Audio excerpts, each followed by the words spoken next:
बंदुकीच्या जोरावर आणि हंटरच्या धाकावर वाघाला माणसासारखं जगायला शिकवणारी मी अनेक माणसं बघितली.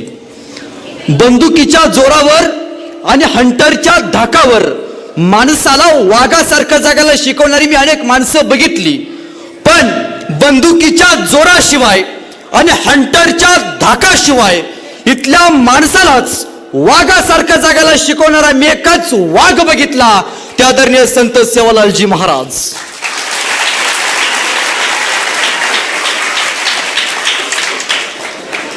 मला कायम प्रश्न पडतो, आज हे सगळे तरुण मावळे बघितल्यावरती मला कायम राहून राहून असं वाटतं की 350 वर्षापूर्वी छत्रपती शिवाजी महाराजांच्या काळातले मावळे नेमके असतील तरी कसे, तर ते नक्कीच या पुसद मधल्या हिंदू वाघांसारखे असतील.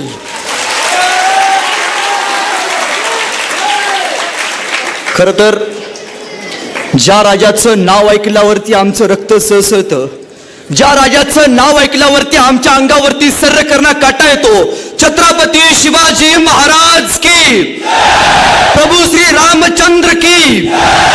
ज्या महाराजांनी महाराष्ट्राच्या मातीमध्ये स्वतःचा स्वाभिमान जागृत केला, शिवरायांचं नाव ऐकल्यावरती आमच्या छात्या अभिमानाने फुगतात, शिवरायांचं नाव ऐकल्यावरती आमच्या अंगावरती सर्र करणं काटा येतो, शिवरायांचं नाव ऐकल्यावरती लढण्याचं रक्त तापतं, शिवरायांना नुसतं बघितलं जरी तरी आमच्या अंगातला स्वाभिमान उभा राहतो. मग विचार करा, साक्षात ज्यांनी महाराजांना बघितलं असेल त्यांचं काय होत असेल.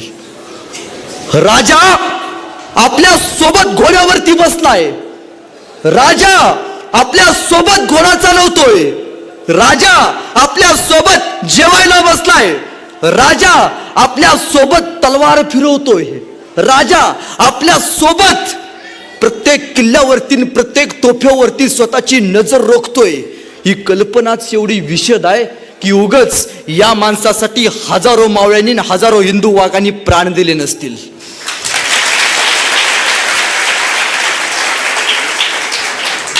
माझी एक अत्यंत लाडकी आणि सुंदर कथा आहे, मी नेहमी सांगतो. आवाज येतोय? जेवलाय का नाही? कधीतरी पंढरपूरला गेलात तर पंढरपूरला एक देव आहे, त्या देवाचं नाव पांडुरंग. काय नाव? पुसदची लोक मुकी नाहीत ना, आवाजच येणं झालाय. पंढरपूरला कधीतरी गेलात तर एक देव आहे, त्या देवाचं नाव पांडुरंग, त्याला विठ्ठल परमात्मा असं म्हटलं जातं. आमची वारकरी मंडळी, संत मंडळी आज इथं बसलेत. पंढरपूरच्या विठ्ठलाला जात असताना आमची वारकरी मंडळी रामकृष्ण हरीच्या गजरात जातात का? कोणी अल्लाहू अकबर म्हणतंय? नाही, रामकृष्ण हरीच्या गजरात का जातो आपण? रामकृष्ण हरीच का म्हणतो?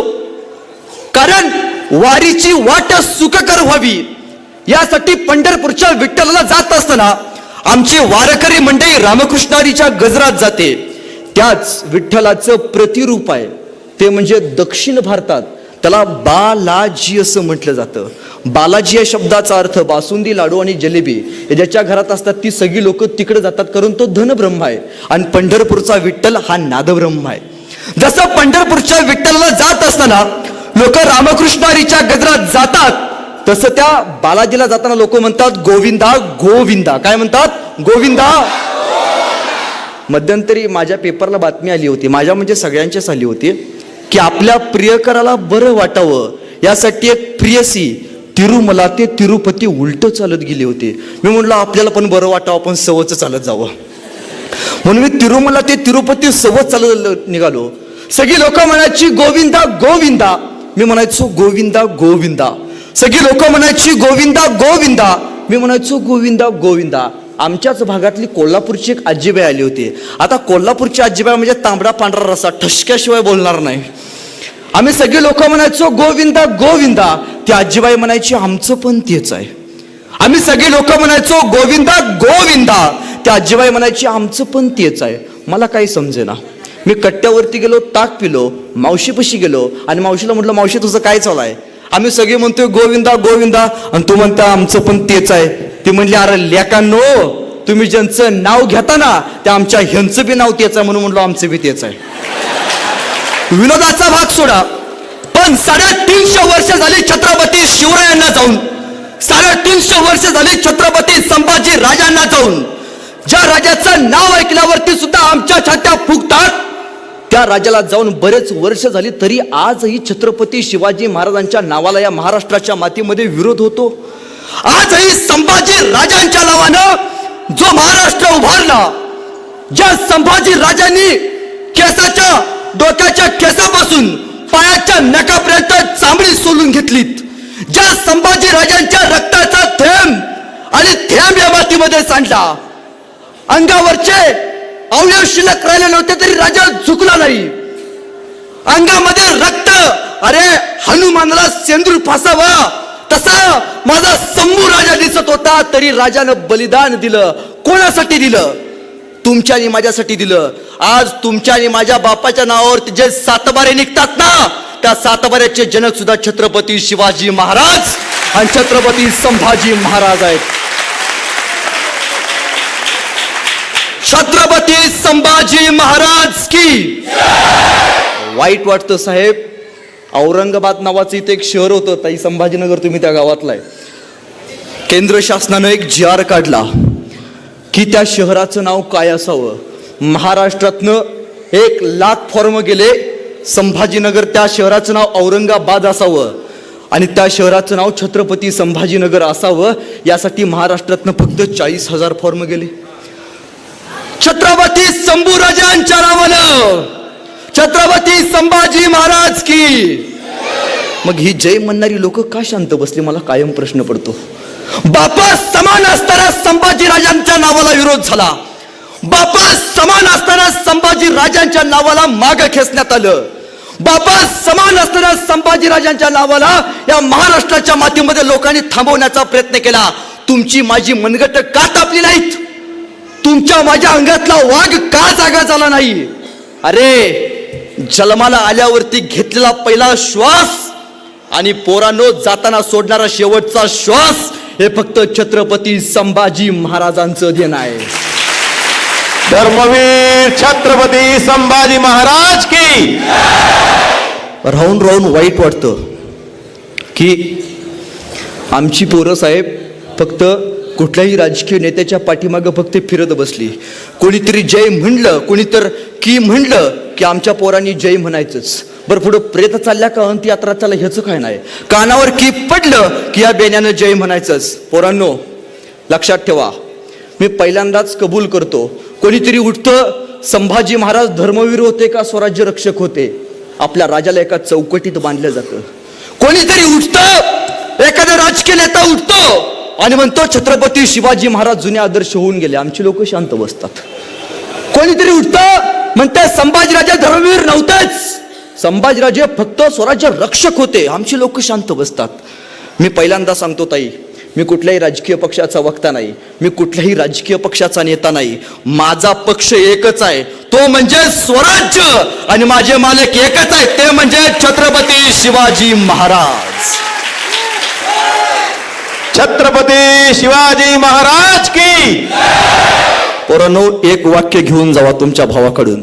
पोरांनो, मारलं जनी संभाजी महाराजांना, मारलं जनी संभाजी महाराजांना, करून अत्याचाराचा कहर त्याच औरंग्याच्या नावानं वसवलं होतं एवढं मोठं शहर.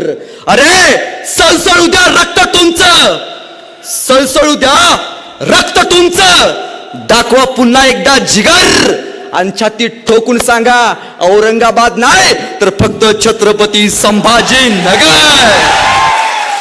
छत्रपती संभाजीनगर ही सांगण्याची जिगर आहे ना, ही जिगर आपल्या मध्ये आपल्या राजाने निर्माण केले. हे इथं बसल्याचं भाग्य, आज तुम्ही टोप्या घालून बसलाय, आपला राजा नसता तर गोल टोप्या घालून बसावं लागलं असतं. हे सगळं देणं या माणसाचं आहे, हे सगळं सांगणं या माणसाचं आहे. मी राहून राहून नेहमी सांगत असतो की काय आदर्श घ्यावा. एक 12 वर्षाचं पोरग होतं, राजस्थान मधलं होतं, ते चुकून महाराष्ट्रात आलं आणि म्हणलं एका माणसाला, शेतकऱ्याला, असा कोणी राजा आहे, असा कोणी माणूस आहे जो लोककल्याणकारी काम करतो, जो शेतकऱ्यांचं काम करतो, असा कोणी माणूस आहे? तो शेतकरी म्हणला एक आहे, एक माणूस आहे. काय नाव त्याचं? बाबा त्या माणसाचं नाव शिवाजी राजा. कुठं राहतो हा माणूस? 12 वर्षाचं पोरग राजस्थानचं विचारतंय कुठं राहतो हा माणूस? तो शेतकरी म्हणला आमचा राजा स्वर्गात राहतो बर का. स्वर्ग म्हणजे कुठं? आमचा राजा रायगडावरती राहतो. मला एकदा एकदा एकदा फक्त त्या राजाला बघायचं आहे. बघ बाबा, नशिबानं पुण्याई जन्माला येते तवा राजा बघायला मिळतो. जा रायगडावरती, दिसल या हिंदू लोकांचा वाघ कसा बसतो ते 32 मनाच्या सोनेरी सिंहासनावरती. ते 12 वर्षाचं पोरग हुडकत हुडकत गेलं. रायगड कुठं आहे? सर सर सर करत गेलं, रायगडापाशी गेलं. खाली गेल्यावरती त्याला भेटले महाराजांचे पिये, सेनापती महाराजांचे. सेनापती म्हणले काय काम काढलंस? ते 12 वर्षाचं पोरग म्हणलं एकदा एकदा फक्त मला महाराजांना बघायचं आहे. एकदा कसा दिसतोय राजा, कसा बसतोय राजा, त्या राजाचा देश कसा आहे, त्या राजाची धमक कशा आहे, त्या राजाचा स्वाभिमान कसा आहे, एकदा समोरनं बघायचं आहे. हा काय करतोस रे तू? मी कवी आहे. कवी आहेस? गाणं लिहितोस? हो. मग शिवाजी महाराजांवरती एखादं सुंदर गाणं लिहिलं असेल की? नाही बा, लक्षातच राहिलं नाही. मग गडाच्या खाली जा, 10 दिवस राहा आणि शिवाजी महाराजांवरती एक सुंदर असं गाणं लिहि. पिये चायपेक्षा किटली गरम. कुठलीच गोष्ट दावल्याशिवाय पासच होत नाही. त्या पोरगा गेलं, रायगडाच्या खाली थांबलं. त्या पोरानं महाराजांवरती सुंदर असं गाणं लिहिलं. ते पोरगा आलं, सेनापतीला भेटलं. सेनापतीला म्हणालं सेनापती लिहिलंय, राजांवरती उत्तम असं गाणं लिहिलंय ऐकावं. त्या पोरानं गाणं ऐकवलं. सेनापती म्हणलं बहुत खूप, चल तुला राजांची भेट घालून देतो. ते गाणं आयुष्यात आपण एकदा तरी ऐकले. ते गाणं ऐकल्यावरती आजही अंगावरती काटा येतो. ते गाणं प्रत्येकाच्या अभिमानाचं आणि स्वाभिमानाचं आहे. ते गाणं आयुष्यात ताईनं एकदा तरी आपण आपल्या मोबाईलच्या स्टेटसला ठेवले. ते गाणं छत्रपती शिवाजी महाराज जिवंत असताना लिहिले. त्या पोराला 12 वर्षाचे घेऊन सेनापती गेले, राजांपाशी गेले. राजानं म्हणाले राजा तुमच्यावरती गाणं लिहिले, उत्तम उत्तम असं गाणं लिहिले. राजा म्हणले ऐकाव. आणि त्या 12 वर्षाच्या पोरानं ते राजांवरती लिहिलेलं सुंदर असं गाणं ऐकवायला चालू केलं. माझ्याबरोबर सगळ्यांनी टाळ्या वाजवायच्या, हात वरती करा. आजपर्यंत सगळ्यांच्या पुढेच पळत आलोय बिना ऐकता, त्यामुळे आपण मागं राहिलोय. माझ्या बरोबर वाजवायच्या, हात वरती करा. आणि ते 12 वर्षाचं पोरग गाणं म्हणायला लागलं राजांवरती सुंदर असलेलं. इंद्र जबी जंब पर बाल वसु वंब पर रावण सळ दंब पर रघुकुल राजे पौनवारी वाह पर संभुरती नाव पर जोस अस बाह पर राम द्विज राजे दावा द्रुमदृंड पर चित्ता मृग झुंड पर भूषण वितृंड पर जैसे मृग राजे तेज तम अंश पर कन्न जिमी कंस पर व्योमलच वंश पर शेर शिवराजे शेर शिवराजे शेर शिवराजे. गाणं प्रत्येकानं ऐकलंय. गाणं आयुष्यात एकदा तरी आपण पोरांनो स्टेटस ठेवलंय. हे गाणं छत्रपती शिवाजी महाराज जिवंत असताना लिहिलंय. त्या कवीचं नाव कवी भूषण. राजा म्हटलं बहुत खूप, कवी भूषण बोला तुम्हाला काय बक्षीस देऊ? लगे नाही म्हणाले राजा तेवढं पुसदच्या ग्रामपंचायतीचं बघा. रक्त वेगळं होतं. राजे म्हणाले बोला काय बक्षीस देऊ? त्यावेळी ते म्हणाले कविभूषण राज फक्त तुमच्या पायाची सेवा करण्याची संधी या पामराला द्याल का? काय मागून मागून मागितलं हो?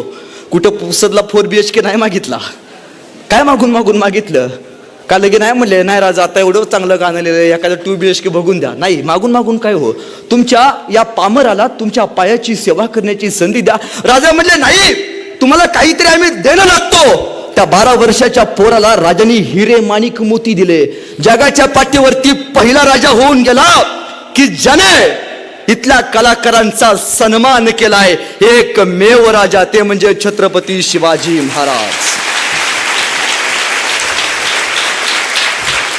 दादानो 14 वर्ष वनवास भोगल्यानंतर रामप्रभू श्री राम झाले आणि राजपुत्र असून सुद्धा गोकुळामध्ये सर्वसामान्य गोपिकाप्रमाणे राहणारे कृष्ण हे भगवान श्रीकृष्ण झाले. म्हणजे ज्याच्या वाट्याला संघर्ष येतो त्याच्याच वाट्याला भगवान पद प्राप्त होतं. सगळ्यात मोठी वस्तुस्थिती आहे. असाच एक संघर्षवीर, असाच एक संघर्ष योद्धा ज्याचं 50 वर्षांचं आयुष्य फक्त आणि फक्त संघर्षानं भरलं होतं, ते म्हणजे छत्रपती शिवाजी महाराज. आणि मासाहेब जिजाऊंचा नातू, या सह्याद्रीचा पुत्र, शिवरायांचा पुत्र, ज्याचा 32 वर्षांचं आयुष्य या महाराष्ट्राच्या मातीला घडवण्यासाठी गेलं ते म्हणजे छत्रपती संभाजी महाराज. दादांनो, मी कायम सांगत असतो, लाखो लोक रोज जन्माला येतात आणि रोज मरतात. लाखो लोक रोज जन्माला येतात आणि रोज मरतात. तुमच्या आणि माझ्या पंजोबाचं नाव माहितीये का हो आपल्याला? नाही माहित.